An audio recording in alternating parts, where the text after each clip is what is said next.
Hi everyone, it's James here from Pro Tools Expert. You find me down in the shed with me old buddy, me old pal, Mr. Rich Rogers from Workstation Pros. Hello everybody.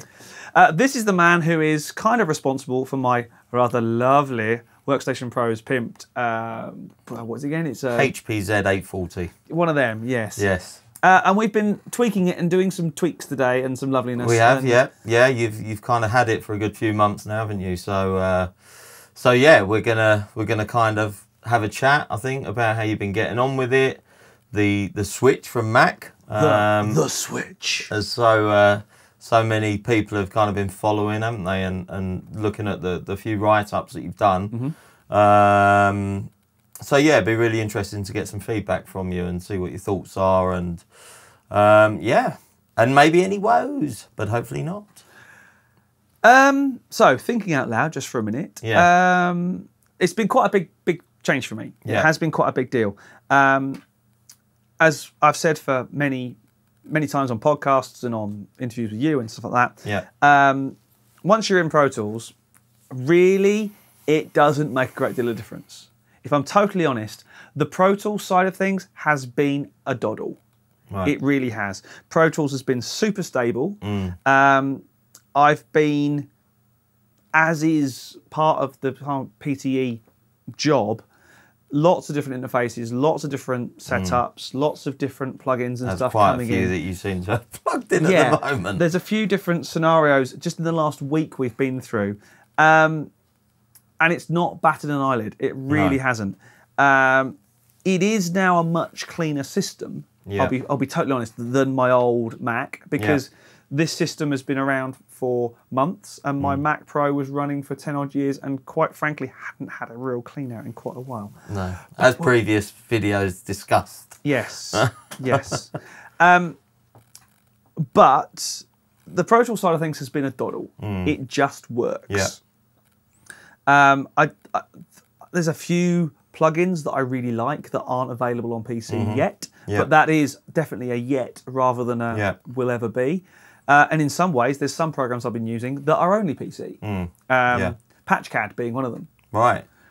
It's PC only, and I think that's the way it'll stay because it was easier to develop that sort of thing for PC. Yeah. But I've really not had a problem. I mean, the new studio as is and will be is settled. Yeah.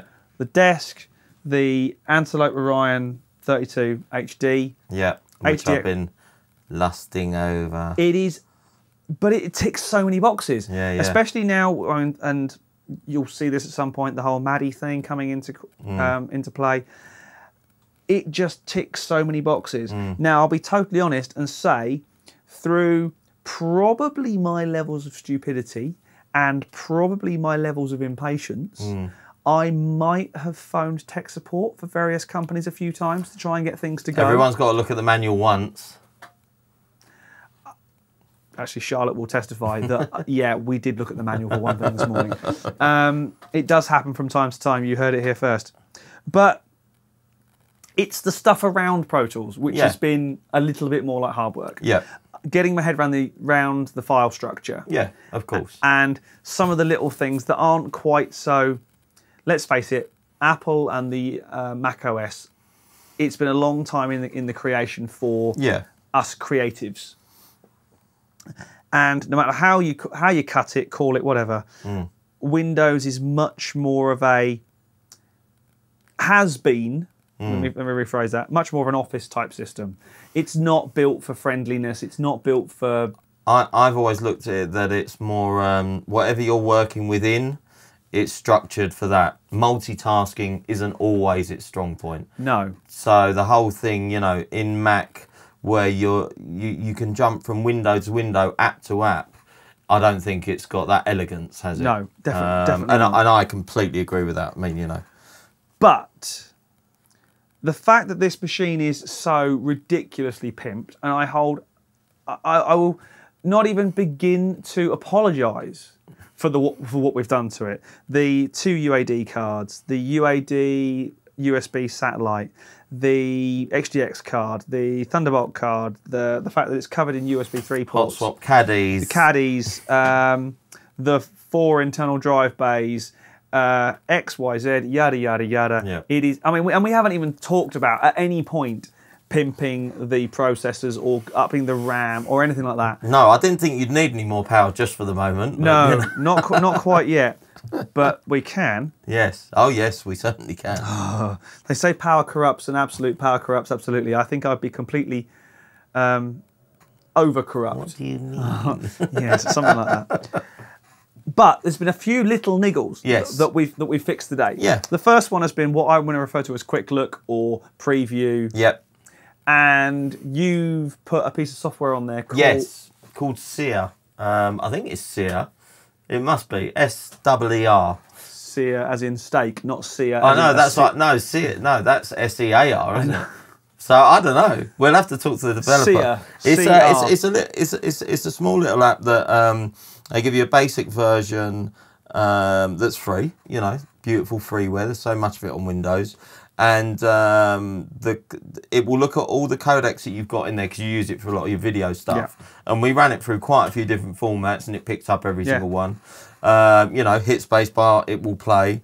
Audio will seem to be good. Yeah. Because the way this problem came about is that the Blackmagic camera, which is the one you're looking at me now on, outputs in a QuickTime format. Yes.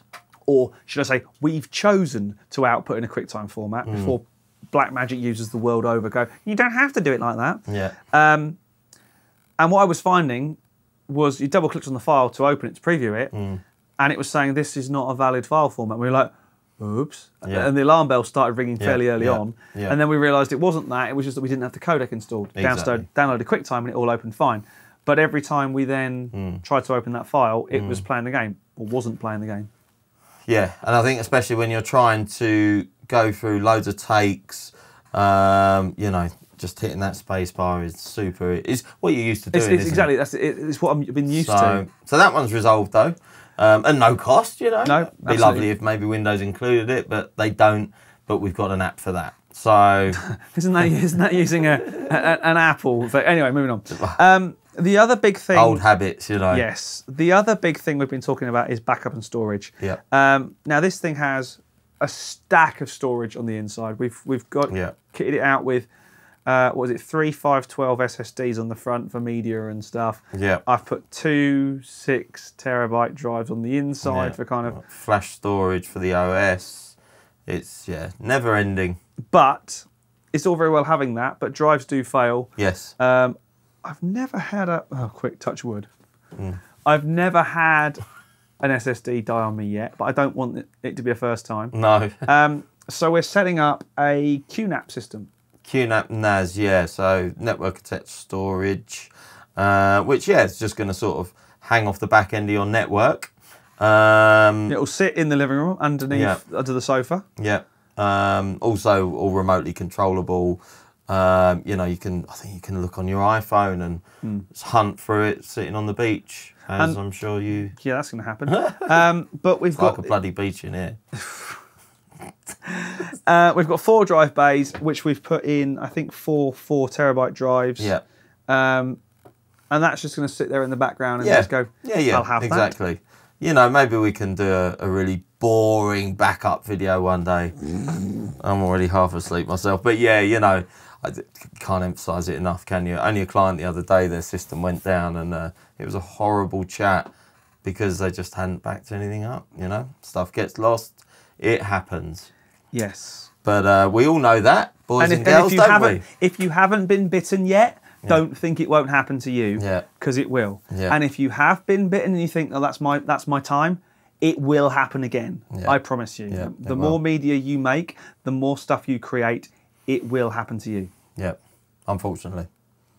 So, getting back to some of the toys we've plugged into this thing, and the way it has just responded really well. Yeah, I think it's really important because everyone, no matter what computer they've been on, has had driver issues, haven't they? Yeah. You know, one conflicts with the other.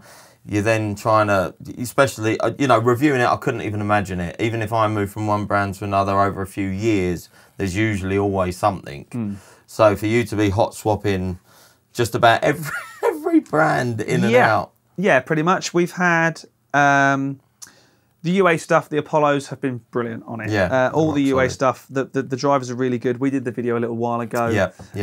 Using the first Thunderbolt drivers. Yes, exactly. Yeah. The Focusrite stuff. And the cascading then also worked, didn't it, as well? Yeah. Yes.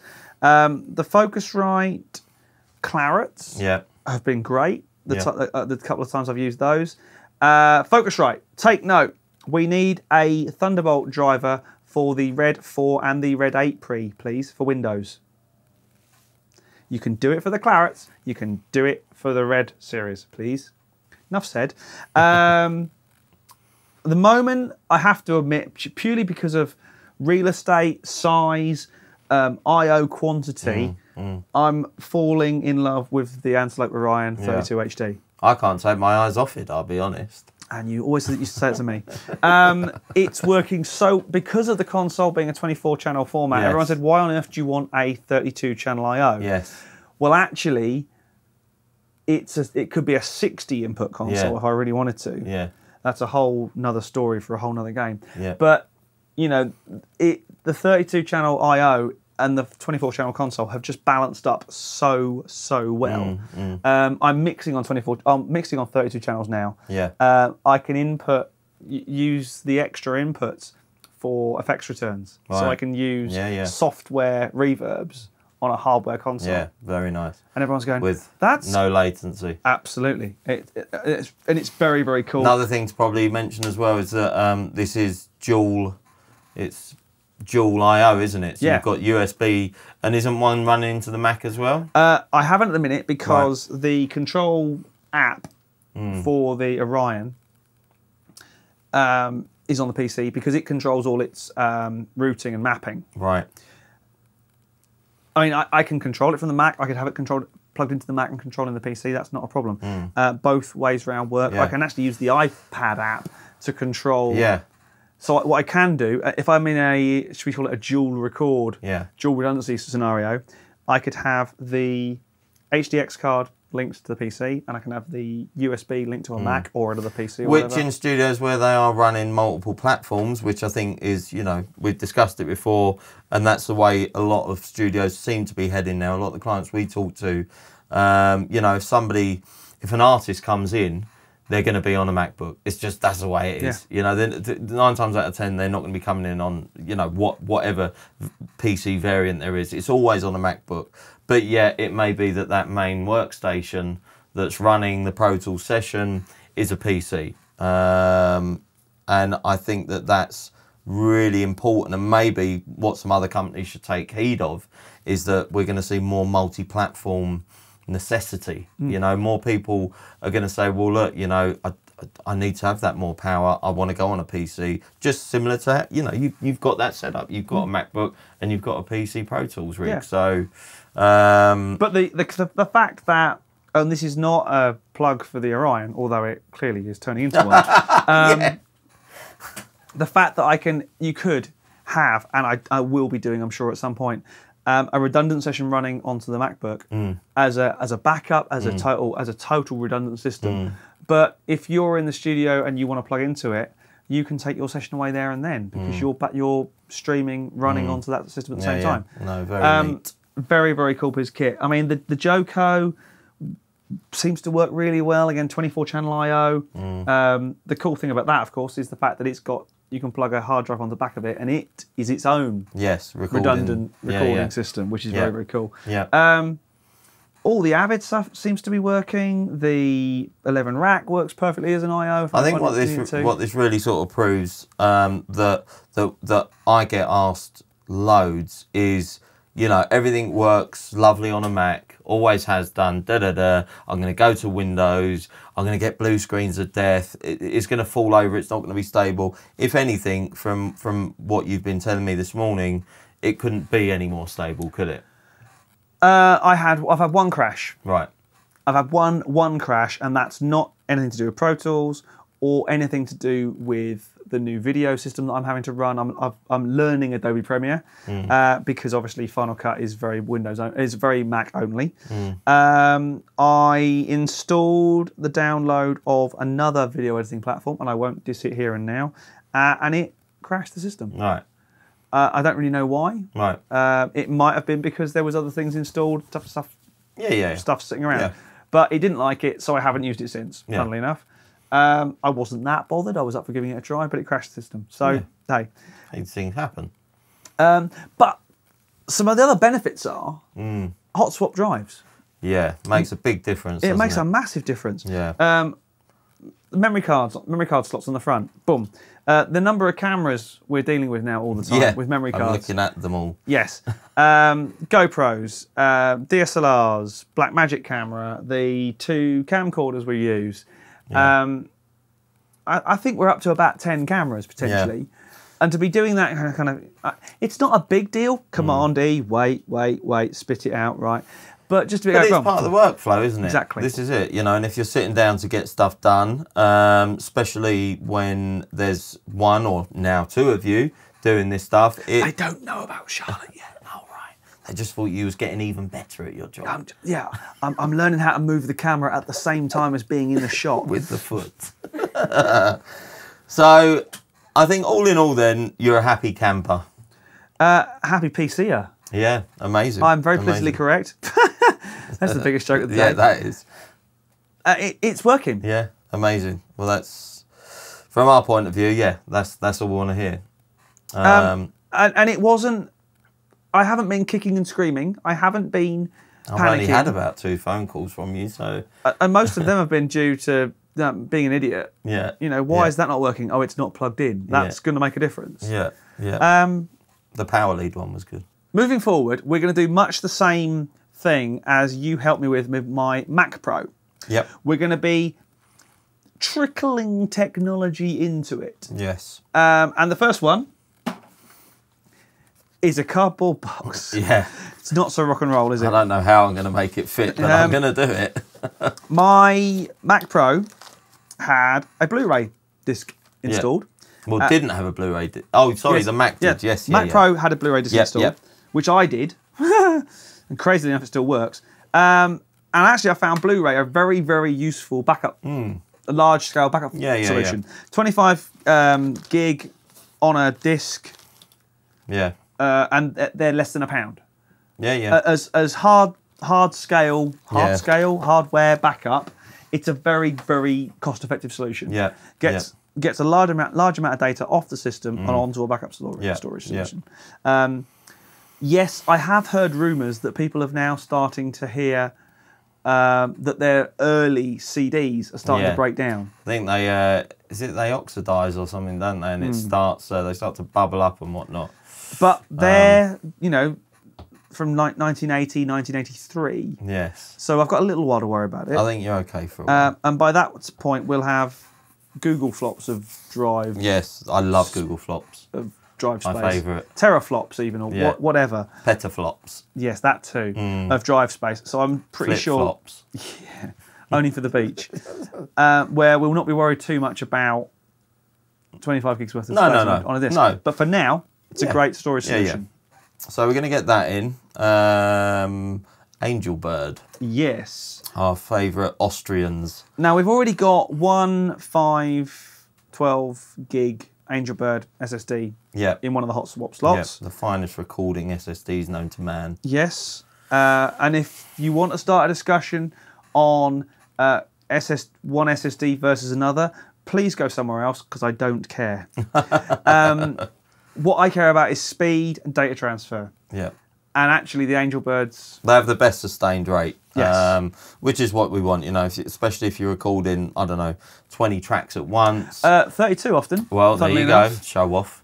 If you're doing that, it's going to hold its own. Yeah. You know, Roman makes them to do that, and they do that perfectly. They are media spec drives, media standard drives. Yeah, what we've actually got from them... Because it's been a kind of funny one. Angel Bird are renowned for the Mac SSD of choice. It has built-in trim support. Yeah. You know, and I think that's kind of the way that they initially always marketed themselves. Now they've opened themselves up into, oh God, so many different areas of all storage now, whether it's, they're doing all the flash cartridges and whatnot for the, haven't you got one of those Ninja Yes, camera I've got a Ninja camera, yeah. and they do their enterprise SSDs. Enterprise meaning that they're just... No? No. Oh, fair enough. But I think you can literally throw these things off the top of Everest and they still work. They're amazing. They're not the cheapest SSDs, far from it, but they're called the AV Pro XT, and as the name suggests, they are just meant for audio video only. So the guys over there have very kindly sent us 4 of them. We're going to pop those into the Hot Swap Caddy, and we're going to create a well, first of all, we'll do what's called a JYOD. But please explain. Just a bunch of discs, so we'll just whack them all in the front, and we'll just we can see some sustain rates on what they give us. But then we'll also create a RAID with them. Right. So basically a strike, meaning that when I record to disc A, it's also recording to disc B or C or D. Well, we'll do it with all of them, which will just give us a big striped RAID, and then we can see what... So similar the videos that we've done ages ago, like on the flash RAIDs and stuff. It's never going to be as fast as flash storage, but once again, these are the most robust drives that I've come across. So that's something that we've got coming up to do as well. I mean, I think really the next thing after that will be juicy CPU stuff. So maybe we can do some of our ridiculous tests like we did on the Mac Pros eons ago. Well, I've got the boom test. The boom test for this machine, which I haven't put live yet. And I've kind of gone a little bit more on it. We've done the boom test with HDX. We've done the boom test with running Thunderbolt. Right. And I'll now do the boom test running USB 3. 2. Yep. 3, 2, 3. 3. Sorry. So there'll be an article to follow this fairly shortly with the 3 sort of results. Yeah. I can assure you it's ridiculous. I mean, that Mac Pro was fast. This thing's just mental. Yeah. Yeah. And this is only sitting, I'd say, in the kind of top, top, not even halfway there of what the box is capable of. Don't get me wrong, it's power for power's sake, isn't it? In the world of audio, you only ever get so high to a certain degree. But, yeah, maybe it'd be nice to run some Slate ones on there and stuff as well. Maybe some stuff that's, maybe that's third party to any DAW. It'd be very interesting to see some results there. So yeah, plenty to get on with it. We all know there are some pretty thirsty plugins out there. Yeah. So actually, name us your thirstiest plugins, and we'll put them out. Yeah, rather than us coming up with it all the time, please feel free to chime in. Name us the plugins, and I'm sure we can get hold of them if we can't download the demos or whatever. Yeah. Yeah, that'd be really good. And we'll see how many ridiculous numbers of plugins we can run on this system. I don't think we'll be disappointed. No, and I mean something that would be really good for us, just kind of in a feedback sense, is please feel free to post questions that you've got about maybe making the transition from a Mac to a PC, or even if you're new to the game, what's maybe the advantages of going down one route to t'other, and that's on both sides. We support Mac as well still, so yeah, it'd be really interesting to kind of see where you're at in another few months' time. I think that new Pro Tools update's just come out, 12.8. We can't be far off 13 now, can we? So we're getting there. Pro Tools 13 sounds like a launch or something like that. No, I haven't gone to 12.8 yet because, as we always say on Pro Tools Expert, I don't do updates in the middle of big projects because it's another thing that's just going to come and bite you. And I am in the middle of a big project and I'm not going to change just yet. No. Rich, as always, it's been a pleasure. It certainly has. You'll be seeing more of him, probably more of me, in a screen sense, of course. Yes. When we rip the sides off that thing and start getting a bit more creative again. But for now, thanks, buddy. Yep, thank you very much. My name's James Ivey, and I will see you again very soon for some more Gear Talk.